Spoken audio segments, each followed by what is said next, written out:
All right. Welcome back to that garage. Today we're going to complete the defamation of the car scene. And I'm going to give you the origin story of the NSX. We're going to put on the new wheels to start this great series off. It's going to go from this to that.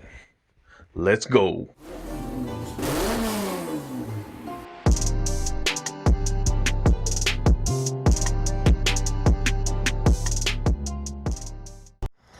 All right, guys, I'm going to apologize and say that I am truly sorry I have not uploaded any videos. It's been a crazy 2 weeks, but I do have one of my photographer, videographer friends coming over to do an interview on the NSX. So I figured this is a perfect segue into going over it with you guys before we start putting on some new things. Sneak peek.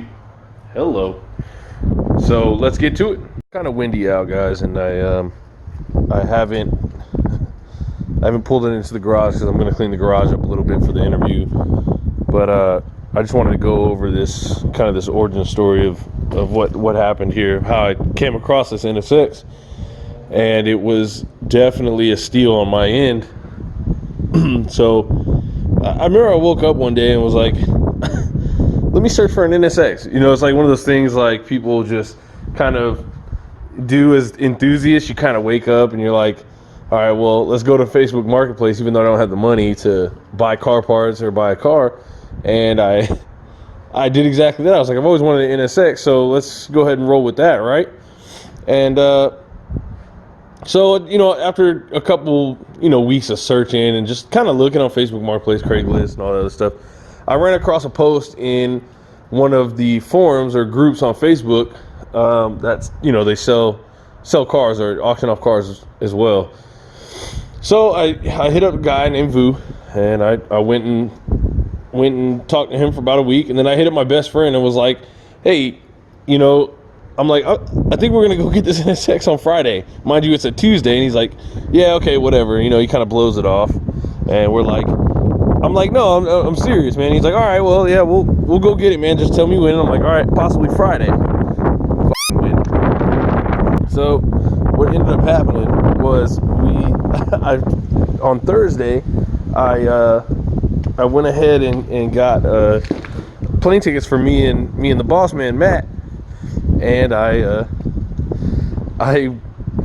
go and knock on his door like 4 in the morning because the flight was at like 5, and he was like, bro, what the fuck are you doing? I was like, man, we gotta go to Tennessee, we gotta go pick up this NSX, And he was like, what? So we had to change the flight. Like I delayed it by like 2 hours or something. And then we rolled out, and we were determined to drive this beast back to Texas. Go ahead and flip this around. That way you can see me. I'm sure you don't want to stare at the car the whole time. But so we end up going to Tennessee, and Vu picks us up in this Bayside blue R34. Awesome, right? Little 99 R34. Anybody would want to be picked up from the airport in the R34, right? Awesome. So we get in the car and we're heading back to his house. He's hitting it a couple times. We're taking a couple videos, obviously, and we're looking around. He stops off at his nail shop that he owns, and he starts, talking about the GTR, which he has a couple, and that's great and all, but I'm like, he's not about to sell point me on these just for the GTR, So we get to the house ultimately, and then we see the NSX, and I mean, it's a little tore up, you know what I mean? It's a little tore up, it's a little weathered. It's been sitting outside for a couple months. He's been working on it. There's like these TSW wheels on there I'm not a fan of. The interior is a little tore up, and I mean, it's still tore up, but it only got worse, obviously, with my big ass getting in and out, right? So So we end up going on a test drive, and it runs perfect. It's perfectly fine. Granted, it was a salvage title. The engine blew up, and the previous owner had threw a stock JDM motor, and he threw it in with low miles. Amazing. Ran strong. Never had an issue. I mean, I drove for years. At one point, I was daily driving it from Killeen to Austin, which is about an hour drive, for like 6 months, and I had zero issues. that being said, you know, we were thinking about it. Vu was selling it for like 22 or 23, something like that, and I was like, it's a little janky for 22, 23. I mean, granted, it's a good price, and the market was kind of low at that point. So I was like, look, 19, take it or leave it. You know what I'm saying? I still got to drive this thing back to fucking Texas. And basically, me and Matt were joking with him, but you know, we're not joking at the same time. I was like, bro, if it doesn't make it to Texas, I'm bringing this back. I want my money back, and I'm known to flip fucking tables, right? And he's like, Vu's cool about it. He was like, nah, man. He was like, it'll make it. And if it doesn't, he's like, I'll personally come and get it and give you all your money back. So I'm like, hell yeah, cool. You know, it made it. I mean, we were probably doing 120, 130 easy, like average. Well, maybe about like 115 average. And and on the way back, I was like sleeping or whatever, and Matt was driving, and I could feel it every time he would hit the gas. So like in fifth, he's just what, and I could feel it just picking up speed. That sensation of speed you get, even when I was sleeping, and I would like open my eyes and look at him, and he would look, and he would have the biggest smile on his face. Now this is coming from a dude that had like at the time, what was Matt driving this time? Around this time, I think he had like a 700 horsepower CTSV at this time, and you know, he's coming from this horsepower range, and a car as sophisticated as the CTSV, the Cadillac. You know, come on, you're coming to a 90s vehicle, but you know, I think that's why the engineers and Senna and all these great minds came together to build this car. It's absolutely amazing. You can feel the road, you can feel the gas pedal, you can see everything in front of you. Like, you can barely see the hood when you're in it, when you're in the driver's seat. It's just an amazing drive. So, you know, we ended up picking it up, and I ended up starting rebuilding it. Obviously, you've seen the kind of the results of which. So we have the new wheels. These are not TE37s. These are Varstones, and I powder coated them. They're a little dirty. It's been sitting in the storage for a little bit. Obviously, you guys know that it's J35 swap, and I'll go over why I did that. So I wanted to boost this car to kind of get the feeling, or the supercar feeling, that Honda didn't have due to the international regulations and things like that. So they had to limit the power to under 300 to compete with all the big wigs like Skyline, the RX-7, you know, all the JDM legends, all the greats. So they obviously didn't put a turbocharger in here, didn't do much like that, and then I just wanted to capture that again. So I'm about to boost it, do 500 horsepower, and call it a day.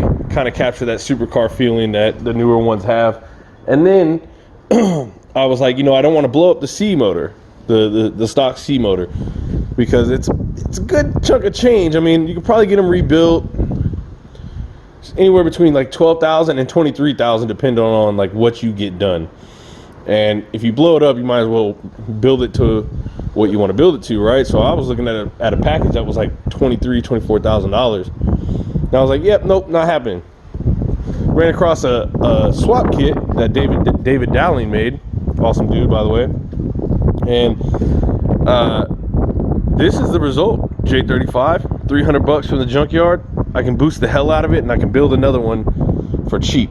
You know, well, cheap considerably, you know, compared to something like the C32 that was in here. So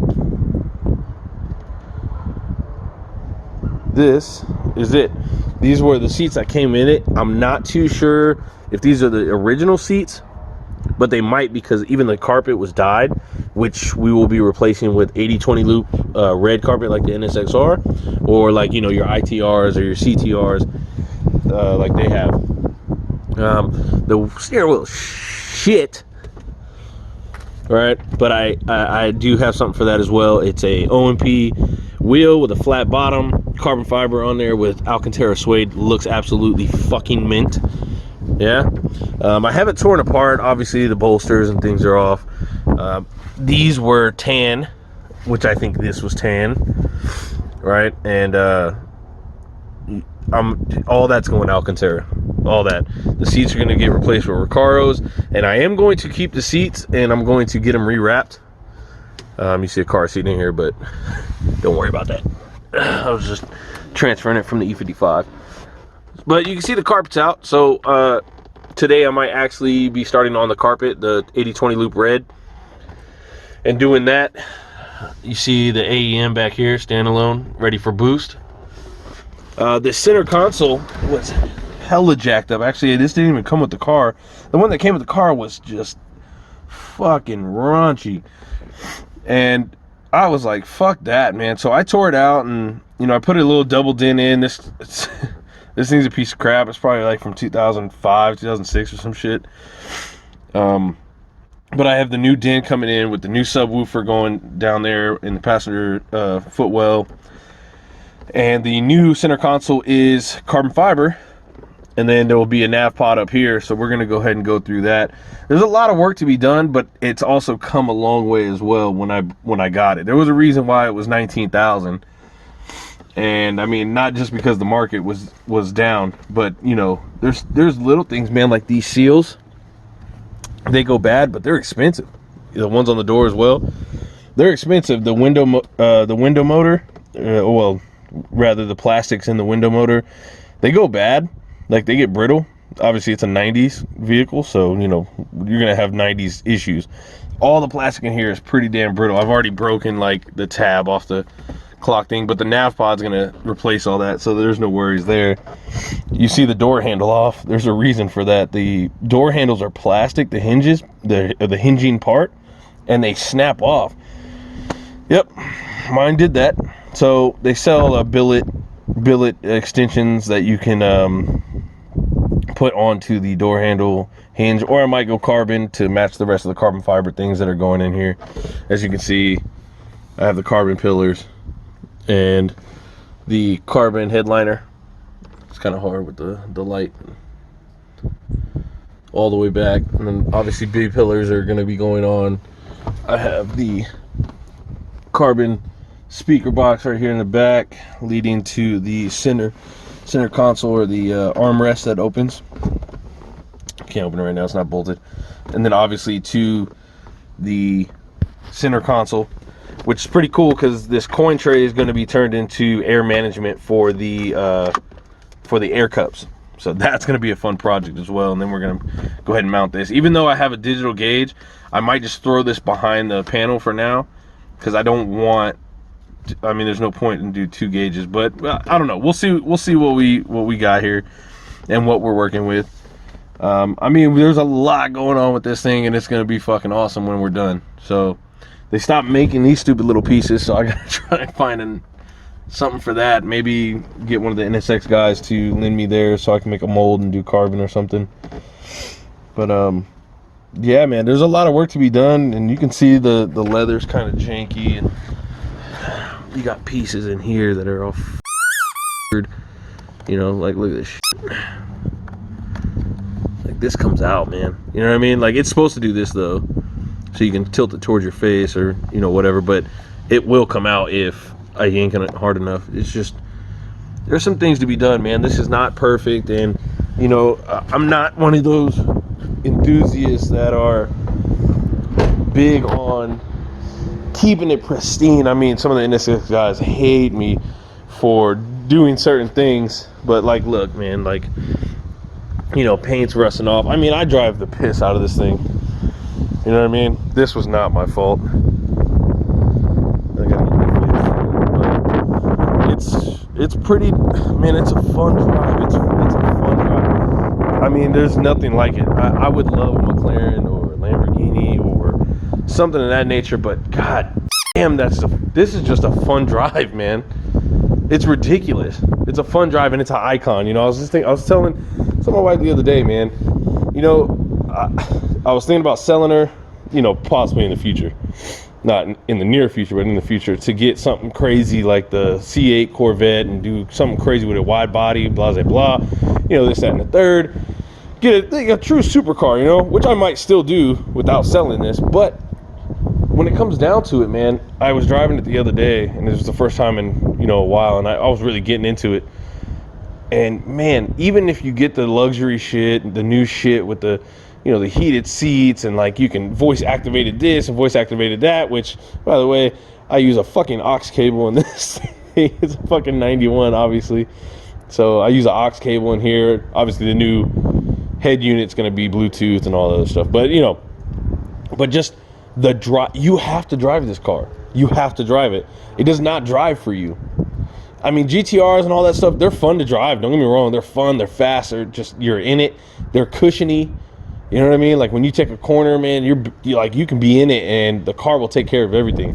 This thing, fucking relentless. Like you take a corner in this the wrong way and you're gonna fucking, you know what I'm saying? You're gonna slide out and the driver has to bring it out of it. There is no assisted anything. This did not come with power steering. I mean, it has EPS, which is like electronic power assist steering, some craziness, but you can definitely feel it. Like if you are used to power steering and you get in this car, you're gonna ask, why is there no power steering? Which there is, but back in the 90s, we didn't really care about that anyways. Even with the Integra right over here, so I ain't gonna fucking power steering or AC at that. I fit big boy spool parts on here on the Integra. So, I wasn't worried about that. I was, once you get going in a non-power steering car, it's negligible. Either way. But you have to drive this car is my point. You have to drive it. You have to be a good driver. And when you do, it's fun. I catch myself turning the radio off just so I could hear the sound. Just the motor and intake sitting right behind the driver's head. It just sounds fan-fucking-tastic. So, people ask me all the time, is it for sale? And I'm like, abso-fucking-lutely not. Just, no. I mean, everything's got its price, and, if somebody comes up to me with a ridiculous price, not like what they're going for, because if that was the case, then I would have put it up for sale already, But, yeah, if somebody asked me, it would have to be the most ridiculous price. But I absolutely love the car, man. I love the car. This color isn't actually a stock color. For people that wanted to know, it's called Estoral Turquoise Pearl. BG32P, I believe, is the code. And it is stock. Now, it's not stock on this car. It's not a numbers car. But I went through hell and high water just to get a fucking gallon of this shit. And it was ridiculous. We tried to mix it here in the States, and it was a no-go. All the paint shops, they couldn't come up with the right formula, and come to find out there's some tints in this paint that we can't use in the military anymore. So basically, I had to special order it, and we got some from Japan. Look at this shit. Some Honda shit, man. You can definitely tell I'm a Honda boy. Yeah, so we need to fix that as well. Like I said, I drive the piss out of it, man. I don't fuck around with like most owners. Most of the owners do. They're big purists, or they take really good care of it. I mean, there's a group of people that will drive the piss out of them. But I mean, I can't neglect this thing by keeping it in the garage. I mean, preserving it, yeah. I may have not done that, but damn it, I had my fun. So, well, I think that's it, guys. I'm gonna go, and we're gonna start this build, man. You guys are gonna see this, and it's gonna be great. If you guys have any questions, I'll do a recap on this walkthrough and this explanation of things. You guys have any questions about the J series? You guys have any questions about the interior? Any ideas? I'm all ears, man. I'm all ears. So please ask the questions, and I'll come back, and I will do a more thorough interview, and I will definitely put in the link once the interview is done with my videographer for Clean Car Alliance, because this will be in Clean Car Alliance, as well as my booth for the powder coating vendoring. So I will post the link. Check that out. Go to Clean Car Alliance page on Facebook. I will link it at the bottom right here. You guys can go check it out. It's awesome. If you're in the Texas area, please come out. It's going to be awesome. Even if you don't have a badass ride to enter, just come on out, man. It's awesome. All right, we're trying to get the clean enthusiast scene back up, and it's just not working too well. This is ridiculous. That's that one right there. But yeah, so if you haven't subscribed to keep up with this build, then go ahead and hit the like button for me, and then hey, we're gonna have fun together. And I would love to hear some of you guys' ideas, so please shoot them to me. Also, we will be powder coating some things, and I will be doing a giveaway for a couple of things. So stay tuned so you can check out how to win some merch. It's not shirts or hats or anything like that, but it will be powder coated services or powder coated things such as Yeti cups. I will be powder coating some Yeti cups and releasing them to the subscribers. So please stay tuned on how to enter to win a Yeti cup with custom coating on it of your choice. All right. Out. All right, guys. Welcome back to That Garage. Supercar Viking. Got Willie Will over here helping me today. So you guys saw the video of the intro of where the origin story of the NSX and stuff like that, what it's going to be going through and the big changes. So we're about to do one tonight. I'm kind of pissed off. I'm kind of pissed right now because my goddamn sink fucking, what is it, clogged? Right? Yeah. And I'm not a fucking plumber. I build motors and shit. Hey man, that's right? why you come home. Like, fuck. Squeaking asshole. Hey, whatever. So let's get it started. Simple video today. You're just gonna speed through. So you ready? Yeah. Shit.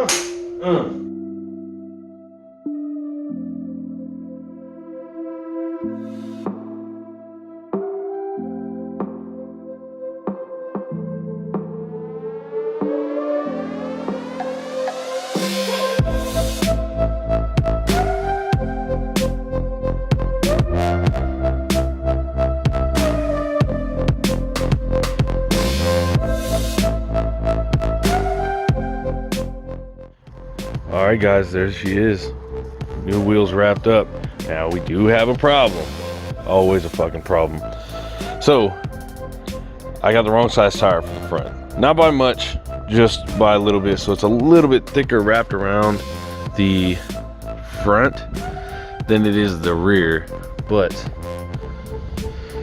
it still looks good. I'm going to order new tires today for the front. That way I can lower it both in the rear and in the front.